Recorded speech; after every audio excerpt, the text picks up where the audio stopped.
ఓం ఓం ఓం శ్రీ గురుభ్యో నమ. హరి ఓం. నారాయణం నమస్కృత్యం నరం చైవ నరోత్తమం దేవీం సరస్వతిం వ్యాసం తతో జయముదీర్యతే. సభాభ్యాం సభాపతిభ్యశ్చ భో నమో నమ.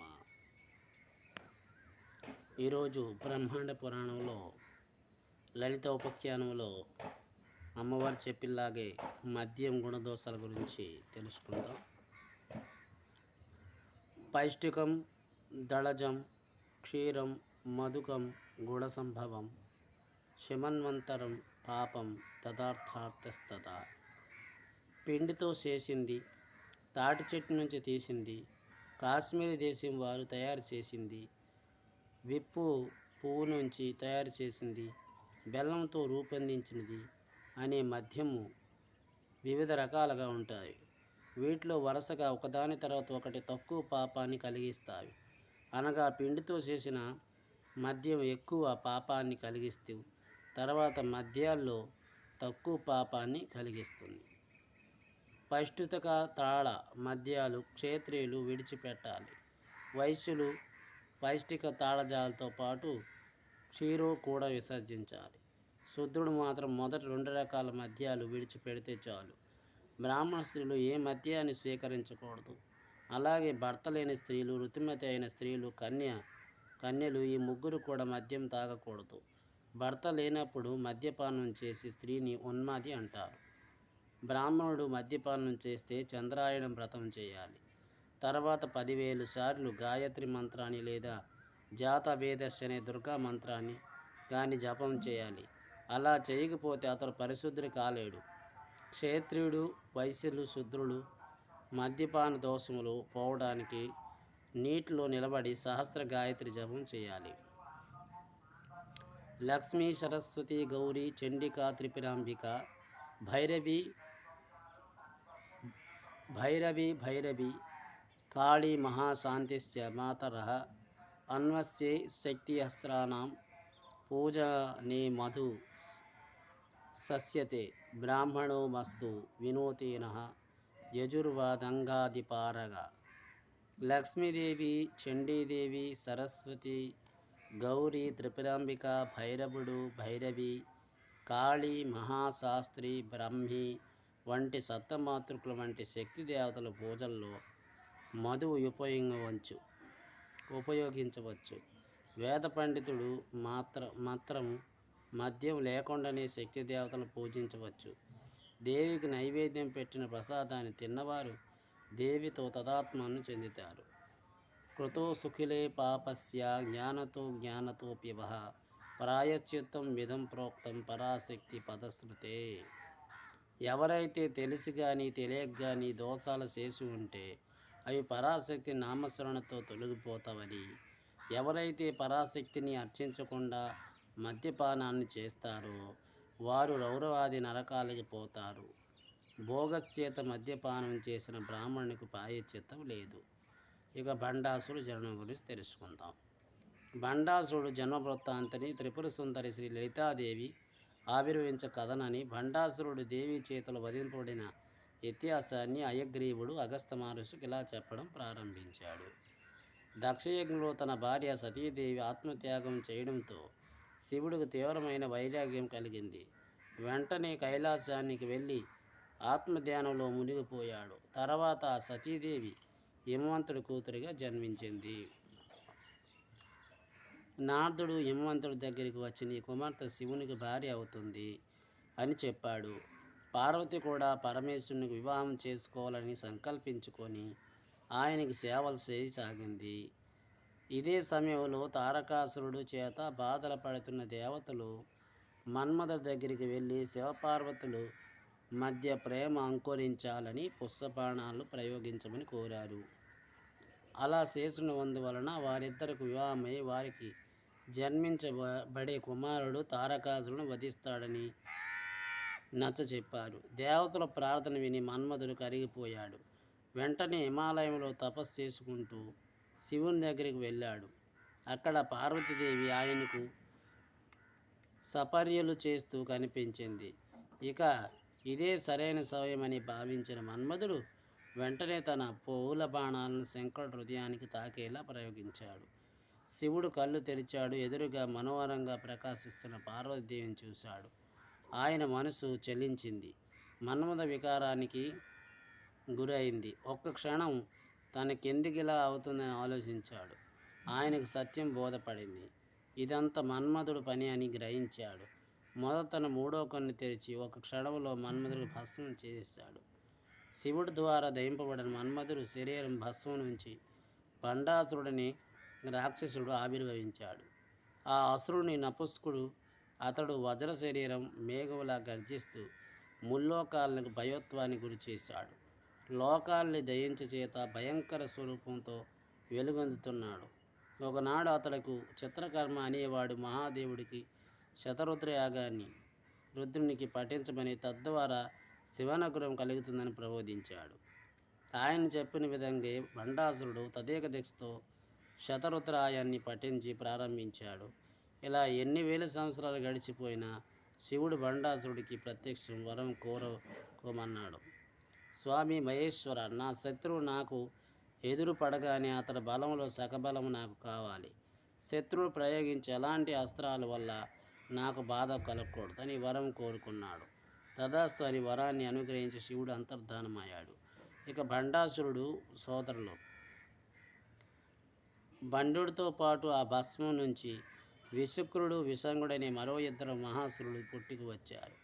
వీరెంత మహాభయంకరులు, మహాబలవంతులు. భండాసురును శివుడి ద్వారా వరాలు పొందుడా అన్న విషయం తెలియగానే అక్కడికక్కడ ఉన్న దానవులు, దైత్యులు, రాక్షసులు అతని దగ్గరికి వచ్చారు. భండాసురుని తమ రాజుగా ఎన్నుకున్నారు. మహేంద్ర పర్వత సమీపంలో ఉన్న శూన్యకం అనే పట్టణానికి తన రాజధానిగా చేసుకున్నాడు. భండాసురుడు సమూహం కోమతిని, చిత్రంగ, సుందరి అనే నలుగురు భార్యలున్నారు. ఒకనాడు బండు అతడు సోదరుడైన విశుక్రుడును, విశంగుడును కలిసి దుర్మార్గపు ఆలోచన చేశారు. బండు తన సోదరులతో, విచుక్ర నిశుంగులారా, దేవతలు మనకు ప్రధాన శత్రువులు. ఎన్ని కుట్లతో ఉపాయంతో మన అసురులు ఎంతమందిని హతం చేశారు. మనం ముల్లోకాలు ధ్వంసం చేయాలి. మనం దేవతలందరికీ బలహీనం చేయాలి. నేను స్వర్గలోకానికి వెళ్ళి వారిని నాశనం చేస్తాను. మీరిద్దరు ఒకరు భూలోకానికి, మరొకరు రస్థలానికి వెళ్ళి అక్కడ వారందరూ నాశనం చేయండి. సోదరులారా, మనం ఈ రూపంలో వెళ్ళకూడదు. వాయు రూపంలో వెళ్ళి వారి శరీరాల్లో ప్రవేశించి లోపాలను, రసాలన్నింటినీ ఇంకింపచేద్దాం. వారిలో ఉన్న పురుష శక్తిని, కణమైన వీర్యాన్ని శోషించడం. దాంతో వారు బలహీనైపోతారు. వారి తేజస్సు అంత హీనమవుతుంది. వెంటనే మనం ఈ కార్యం సాధించాలి. ముల్లోకాలను వశం చేసుకోవాలి. త్వరగా బయలుదేరండి. భండాసురుని యొక్క దండయాత్ర. భండాసురుడు ముందుగా స్వర్గలోకం మీదకి తన సైన్యాన్ని తీసుకుని వెళ్ళి దండయాత్రకు బయలుదేరాడు. అయితే అతడు అదృశ్య రూపంలో వెళ్ళడంతో ఎవరికి అతడు కనిపించలేదు. అక్కడ స్వర్గలోకంలో ముందుగానే అపశకులు గోచరించాయి. దేవతలందరిలో ఏదో తెలియని విషాదం కొమ్ముకుంది. భండాసురుడు ఒక్కసారిగా సకల సైన్యంతో అదృశ్యులు వచ్చి దేవతలందరి శరీరంలో సైన్యంలో సహా ప్రవేశించాడు. లోపలకు వెళ్ళిన వెంటనే సైన్యంతో లోపలికి వెళ్ళిన వెంటనే వారి శరీరాల్లో ఉన్న సమస్త రసాన్ని, వీర్యాన్ని సహా శోషించేశాడు. దీంతో ఒక్కసారిగా దేవతల ముఖాలన్నీ కళవిహమయ్యాయి. వాళ్ళు ఉత్సాహం, ఆనందం, సంతోషం అన్నీ నశించాయి. భండాసురుడు ఆవేశంతో వాళ్ళంతా ఎలాంటి శృంగార భావాలను పొందకుండా నపుంసకులైపోయారు.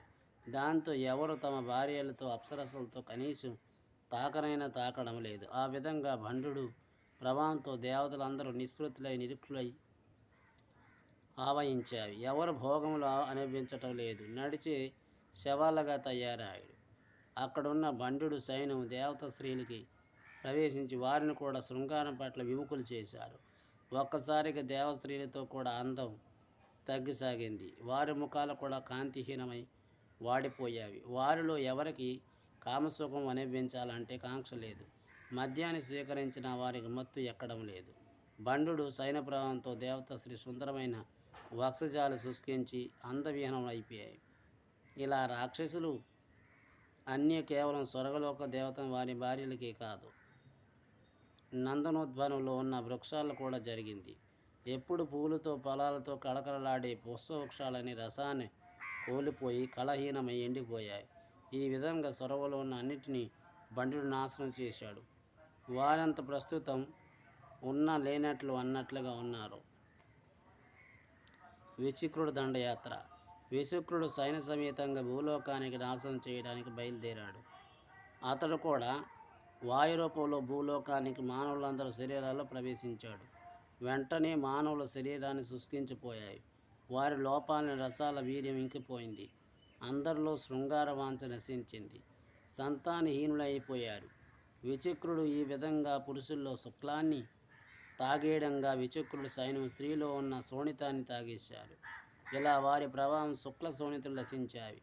దాంతో స్త్రీ పురుషుల పరస్పర ఆకర్షణ శక్తిని కోల్పోయారు. స్త్రీలకు సంతానం కలగకపోవడంతో సృష్టి స్తంభించిపోయింది. వారి విల్లన్ని వెలవెలవాడుతున్నాయి. విచిక్రుడు కేవలం మానవులనే కాదు, భూమి మీద ఉన్న సకల జీవుల్లో వక్షులు వృక్షాలు, పక్షులు, వృక్షాలు, లతలు, తీగలు వీటన్నిలో ఉన్న రసాన్ని మొత్తం క్షీణింపజేశాడు. దాంతో సమస్త జీవజాలం నిరసించిపోయింది. పచ్చగా కళకళలాడిన చెట్లు వెండిపోయాయి. భూలోకమంతా కళావిహీనమైపోయింది. సముద్రాలు, నదులు కూడా వెండిపోయాయి. ఏ పదార్థం రుచిగా లేదు. పుంసత్వాన్ని కోల్పోవడంతో ఎవరూ యుద్ధాలు చేయడం లేదు. పంటలు పండడం లేదు. కేవలం రాళ్ళు, ఇసుక మిగిలాయి. ఇలా భూమండలమంతా విచక్రుడు సర్వనాశనం చేశాడు. ఇక మూడో రాక్షసుడైన విశంగుడు దండయాత్ర. బండాసురుడు రెండో సోదరుడు విశంగుడు అన్ని ఆజ్ఞతో సైన్య సమేతంగా రసతాలలో దండయాత్రకు బయలుదేరాడు. వెళ్ళిన వెంటనే అక్కడున్న నాగజాతి వారిని నాశనం చేశాడు. పాతాళలోకంలో నివాసించే నాగులు, సిద్ధులు, బలి వంటి ఉన్నతమైన రాక్షసులు వీరందరికి అదృశ్యులై ప్రవేశించి వారిలో వీర్యశక్తిని వెండగొట్టాడు. దాంతో ఒకరికి ఎలాంటి సంబంధం లేనట్లు ప్రవర్తించారు. ఒకరితో ఒకరు కలయించుకున్నారు. అలా విషంగుడు ప్రభావంతో రసతల వాసులు కూడా వీర్యాన్ని కోల్పోయి నిస్వరంగా మిగిలిపోయారు.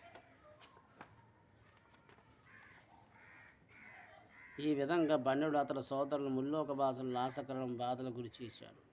వీర్యం వల్ల జీవులు కాంతి ప్రకాశించింది. దానివల్ల ఉత్సాహం, విద్య, ధర్మం, ప్రీతి మొదలైన బండుడు జీవుల్లో వీర్యాన్ని రాకుండా లోకానికి ఉన్న శాస్త్రాలు, కావ్యాలు, నాట్య గీతాలు, అలాగే లక్ష్మీప్రదమైన వస్తువులు ఇంకెన్నిటిని నాశనం చేశాడు. బండుడు ప్రభావంతో చెట్లలో రసం కోల్పోవడంతో ఆ కట్టెలు ఎంత కాల్చినా మండటం లేదు. బండుడు ప్రభావం ఎంతగా వ్యాపించిందంటే పౌర్ణమి తిథిలో కూడా చంద్రుడు పూర్తిగా ప్రకాశించట్లేదు. అలాగే తారలు కూడా తమ కాంతిని కోల్పోయారు. సాక్షాత్ పార్వతీ దేవి కూడా అలంకారాలన్నీ వదిలేసి వైరాగ్యంతో తపస్సు చేయడం ప్రారంభించింది. తదుపరి కార్యక్రమంలో దేవతలంతా విష్ణువునికి శరణ కోరుట. మంగళం కౌశలేంద్రాయ మహానీయ గుణాత్మే చక్రవర్తి తనూజాయ సర్వభౌమాయ మంగళమా కాంతాయ కామ్యప్రదాయ శ్రీగిరిశాయ దేవాయ వల్లినాథాయ మంగళం. సర్వం శ్రీ ఉమామేశ్వర పాద పద్మార్పణమస్తు. స్వస్తి.